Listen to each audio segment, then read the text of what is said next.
तो गाइस मैं हूं तो और आप दिख रहे हैं रेसलिंग फैंस नेटवर्क। वीडियो को शुरू करेंगे भाई हम लोग सबसे पहले फील्ड ब्रे वाइट से। तो भाई जेफ हार्डी ने आज ट्रिब्यूट दिया फील्ड ब्रे वाइट को। एनएक्सटी का हैलोवीन हैवक शो था एंड यहाँ पे जेफ हार्डी मास्क पहन के आए, मास्क लगा के आए एक्चुअली फील्ड ब्रे वाइट का मास्क जैसा होता था बिल्कुल उसी तरीके से फेस पेंट करा जेफ हार्डी ने खुद को। एंड सबसे इनक्रेडिबल बात इन सब चीज़ों में ये है ना भाई कि जेफ हार्डी मेकअप नहीं लेते हैं, लाइक जेफ हार्डी खुद से ही करते हैं। ऐसा नहीं है कि कोई आर्टिस्ट करता है, ये हमने देखा है, आप सबको पता भी होगा कि जेफ हार्डी अपने फेस पेंट को खुद से ही लगाते हैं। तो इतना परफेक्ट कैसे, एक तो ये भी एक टैलेंट है भाई। एंड ब्रे वाइट को ट्रिब्यूट देते हैं फील्ड वाले कैरेक्टर को। फील्ड एक ऐसा कैरेक्टर था जिसकी बात अब हम नहीं कर पाते हैं because unfortunately Bray Wyatt is not around us. वो होते हैं शायद फील्ड वाले कैरेक्टर की हम लोग ज़्यादा बात कर पाते हैं कि इसको ऐसे बुक करो वैसे बुक करो। वो वाला कैरेक्टर भी एक लेजेंडरी कैरेक्टर था, he was a monster. Field को तुम 10 पेडिग्री लगा दो, 8 स्टॉम्प लगा दो, किकआउट करेगा 1 पे 2 पे, उसके बाद उठ जाएगा फटाक से। तो उस तरीके का कैरेक्टर था। एंड ये इस वे में नहीं बोलूंगा मैं कि गलत है, इतना कैसे किकआउट करेगा। एक दो कैरेक्टर ऐसे होने चाहिए जो कि अनबीटेबल टाइप से हो, जो कि कुछ भी कर सकते हैं, सुपर नेचुरल होने भी चाहिए। ब्रे वाइट के जाने के बाद रेसलिंग में वो वाली चीज़ मिसिंग है। भले वाइट 6 आ गई, कैरन क्रॉस ने भी ट्राई करा, अलग अलग सुपरस्टार्स कोशिश करते रहते हैं, लेकिन जो ब्रे वाइट की वो एक कमी है वो अभी तक फील होती है, वो कमी भर नहीं सकती। अंडरटेकर सबसे बेस्ट सुपर नेचुरल कैरेक्टर थे एक टाइम तक, उसके बाद अंडरटेकर का कैरेक्टर सब लोग समझ गए कि अब he is no more supernatural, अब बस वो एक गोट है, लेजेंड है। ब्रे वाइट ने स्टार्ट से लेके अपने एंड तक वो वाला पर्सोना मेंटेन किया। चाहे अलग अलग कैरेक्टर्स की बात कर लो, ईटर ऑफ वर्ल्ड्स की बात कर लो, चाहे तुम अंकल हाउडी की बात कर लो, चाहे फील्ड की बात कर लो, या बीच में जितने भी कैरेक्टर्स आए, खुद ब्रे वाइट अकेले से नॉर्मल में भी काफ़ी मिस्टीरियस लगते थे। तो आज जेफ हार्डी ने भाई चूज़ किया कि वो आज ट्रिब्यूट देंगे फील्ड को। आमतौर पर सुपरस्टार्स ऐसे ट्रिब्यूट वगैरह देते रहते हैं, कभी बेकी लिंच देती है, कभी सेथ रॉलिंस देते हैं। सबसे ज़्यादा एलेक्सा ब्लिस जिन्होंने भी काम किया है ब्रे वाइट के साथ, वो रिस्पेक्ट करते हैं उनके काम की। एंड आज फील्ड को ट्रिब्यूट दिया गया। एंड मैं जानता हूं कि आप लोगों को फील्ड कैरेक्टर बहुत पसंद था जब हम लोग बात करते थे फील्ड के एक टाइम पे, तो बहुत सारे लोगों को मजा भी आता था, लेकिन अब चीज़ वो नहीं हो सकती, तो मुझे लगा यही मैं आपको बता देता हूँ। आगे बढ़ते हैं भाई, हम लोग बात करते हैं अगली स्टोरी के बारे में, जो कि सीएम पंक को लेके। अभी देखो रिटायरमेंट को लेकर बैक टू बैक अपडेट्स आ रही है। सीना तो रिटायर होने वाले, वो कंफर्म है। एज स्टाइल्स भी रिटायर होने वाले हैं अगले साल, वो भी कंफर्म हो गया है। नाकामुरा ने भी कमेंट कर दिया, वो कहते हैं कि एज स्टाइल्स एंड सीना के आसपास में मैं भी रिटायर हो जाऊंगा, मैं भी जल्दी रिटायर होने वाला हूँ, मैं वर्ल्ड चैंपियन बनना चाहता हूँ रिटायर होने से पहले। एंड अभी बारी आ चुकी है भाई सीएम पंक की। सीएम पंक ने बोला है कि वो भी रिटायर होने वाले हैं। सीएम पंक क्या कहते हैं मैं आपको वो बता देता हूँ भाई। सीएम पंक बात करते हैं डब्ल्यूडब्ल्यूई के यूट्यूब चैनल पर एंड कहते हैं, so I am standing here now towards the end of my career and John Cena is hanging it up and AJ Styles says he's going to retire next year.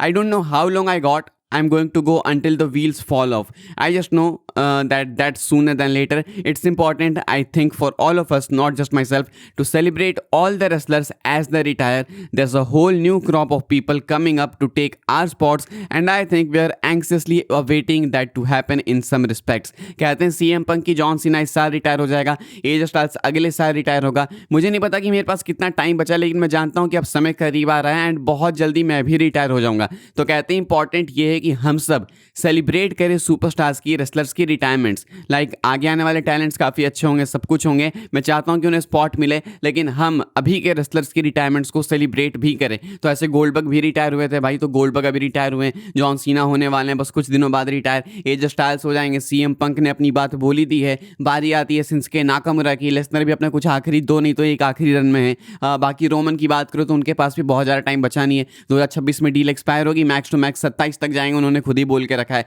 तो अपने जितने main superstar से वो एक तरीके से निकल गए। अब तुम देखो रैंडी ऑर्टन, देखो कब तक कंपीट करते हैं। ऑर्टन ने वैसे बोला तो है कि वो रहेंगे, बट हू नोस भाई, wrestling is a very weird business, बोला हुआ कुछ काम नहीं आता है। रिटायर होने के बाद भी लोग वापस आ जाते हैं एंड कुछ जो रिटायर नहीं होने वाले होते हैं वो समय से पहले ही रिटायर हो जाते हैं। आगे बढ़ते हैं, कैसे हम लोग बात करते हैं अगली स्टोरी के बारे में। तो भाई क्या कोडी रोड्स ने लीक कर दिया है कि वो हारने वाले हैं सैटरडे नाइट्स मेन इवेंट में। रेसल पलूजा में जब टाइटल ऑन द लाइन रखी थी कोडी ने, तो वहां पे भी काफी फैंस को लगा था कि मैकिंटायर चैंपियन बन जाएगा, लेकिन वहां पे कोडी नहीं हारे टाइटल। उसके बाद जब पता चला कि ये पिच थी कि आ सकते थे, रैंडी ऑर्टन कॉस्ट कर सकते थे, तो फैंस और ज़्यादा गुस्से में आ गए कि भाई जब ये हो सकता था तो क्यों नहीं किया तुमने। कोडी इससे कमज़ोर भी नहीं दिखता। तो वहाँ पे तो कोडी चलो जीत गए, लेकिन अभी दोबारा से इनका मैच सेट हुआ है, तो फैंस काफ़ी खुद में बिलीव कर रहे हैं कि मैकिंटायर ही जीतेगा। लाइक ये सेंस नहीं बनाती चीज़ कि आप बैक टू बैक मैकिंटायर को हरा दो। अब तुम भले कैसे भी जीता हो मैकिंटायर को वो नहीं पता, लेकिन जीता हो मैकिंटायर को। ऐसे में कोडी रोड्स क्या हिंट करते हैं, क्या वो टीज़ करते हैं कि वो एक्चुअली में टाइटल लूज़ करने वाले हैं?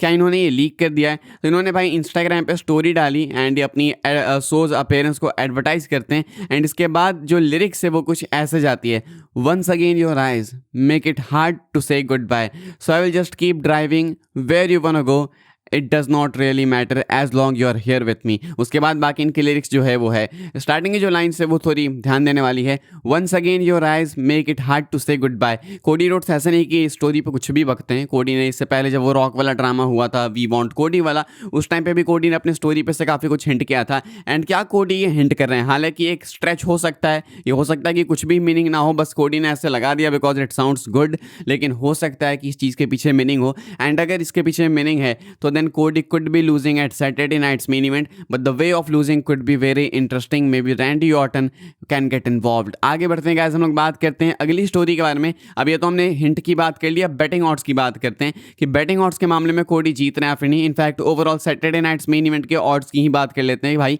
कि कौन जीत सकता है कौन नहीं। शुरू करेंगे हम लोग सबसे पहले अपने भाई CM पंक एंड जे उसो के मैच से। ये जो मैच होने वाला है vacated WWE world heavyweight championship के लिए होने वाला है एंड फिलहाल बेटिंग ऑड्स में CM पंक जो हैं वो हैवी फेवरेट हैं 3/10 के ऑड्स के साथ में, जे उसो अंडरडॉग हैं 9/4 के ऑड्स के साथ में। तो CM पंक जीतने वाले हैं वर्ल्ड चैंपियनशिप एंड ऑनेस्टली जीतना भी चाहिए, जे उसो के सामने जो भी हो उसको जीतना चाहिए। देन इसके बाद अपना मैच है भाई Cody Rhodes and Drew McIntyre का WWE अनडिस्प्यूटेड चैंपियनशिप का, जिसका हमने अभी जस्ट देखा भाई, बातचीत करी अभी हमने। तो ऐसे में कोडी रोड्स फेवरेट है स्टोरी के बावजूद, सेकंड मैच है रीमैच है इसके बावजूद कोडी हैवी फेवरेट है 1/5 के ऑड्स के साथ में। वहीं पे ड्रू मैकइंटायर अंडरडॉग है अगेन 7/2 के ऑड्स के साथ में। So according to betting odds दोबारा हारने वाले मैकइंटायर, आई डोंट थिंक कि ऐसा फैंस चाहेंगे बट ऐसा ही है बेटिंग ऑड्स के अकॉर्डिंग। देन अपना WWE में championship match Tiffany Stratton defend करेंगी against heel Jade Cargill and यहाँ पे डिफरेंस क्रेजी है, हील जेड कागिल फेवरेट हैं 1/5 के ऑड्स के साथ में, वो न्यू चैंपियन बनेंगी एंड टिफनी स्ट्रैटन 11/4 के ऑड्स के साथ में अंडरडॉग हैं। तो 3 में से 2 मैचेस में भाई टाइटल चेंज होगा, एक तो वैकेटेड टाइटल है तो ऑब्वियसली, एंड एक में जेड कागिल चैंपियन बनेगी एंड बाकी अपना जो बचा है वहाँ पे कोडी रोड शायद रिटेन करने वाले हैं। आगे बढ़ते हैं गाइस, हम लोग बात कर लेते हैं अपनी आखिरी स्टोरी के बारे में जो कि विंस मैकमैन को लेके। तो मेवन हॉफमैन यानी कि यूट्यूबर मेवन ने, जो कि पहले WWE रेसलर भी थे, इन्होंने कमेंट किया है विंस मैकमैन के ऊपर। कहते हैं कि मैं आज WWE का प्रोडक्ट देखता हूं तो मुझे प्रोडक्ट इतना अच्छा नहीं लगता, लाइक तुम देखोगे, मैं देखता ही नहीं हूं, कहते हैं ये बात कि मैं देखता ही नहीं हूं, तुम देखोगे तो सिर्फ एड्स एंड एड्स है। रिंग का इन्होंने कचरा कर दिया, अलग अलग चीज़ें बताते हैं वो। कहते हैं कि विंस मैकमैन था एक टाइम पे तो ये चीज़ें नहीं थी। वो कहते हैं कि मैं ये नहीं कह रहा कि विंस मैकमैन बहुत अच्छा इंसान था, उसके ऊपर एलिगेशन से मैं जानता हूँ, लेकिन उसको साइड रख के भी मैं अगर बताऊँ तो विंस मैकमैन खुद में ही एक फ़ैन था, विंस मैकमैन खुद ही एक फ़ैन था, इसीलिए उसके अंडर प्रोडक्ट जो है वो बेटर होता है। तो अगर विंस मैकमैन नहीं है तो विंस के एब्सेंस में ऐसा नहीं कि आप कुछ अच्छा कर रहे हो, इनफैक्ट बेकार ही कर रहे हो, अच्छा नहीं कर रहे हो। तो मेवन भाई सीधा आके सपोर्ट करते हैं विंस को। बात आती है बुकिंग की, तब एलिगेशन से कोई लेना देना नहीं है इनकी इस वाली स्टेटमेंट का। फिलहाल भाई इस वाली वीडियो के लिए ये सारी अपडेट थी। आई होप आपको इन्फॉर्मेशन मिले तो वीडियो को लाइक कीजिएगा, शेयर कीजिएगा, सब्सक्राइब कीजिएगा चैनल को, ताकि आने वाले टाइम के अंदर आपको और भी इसी WWE के अपडेट्स वगैरह देखने को जानने को मिलते रहे। फॉलो कर सकते हैं भाई आप लोग मुझे इंस्टाग्राम एंड ट्विटर लिंक आपको मिलेगी डिस्क्रिप्शन में, ज्वाइन कर सकते हैं व्हाट्सएप चैनल को, उसकी लिंक है डिस्क्रिप्शन में। मिलूंगा मैं आपसे अगली वीडियो में जल्दी, तब तक के लिए goodbye, thanks for watching.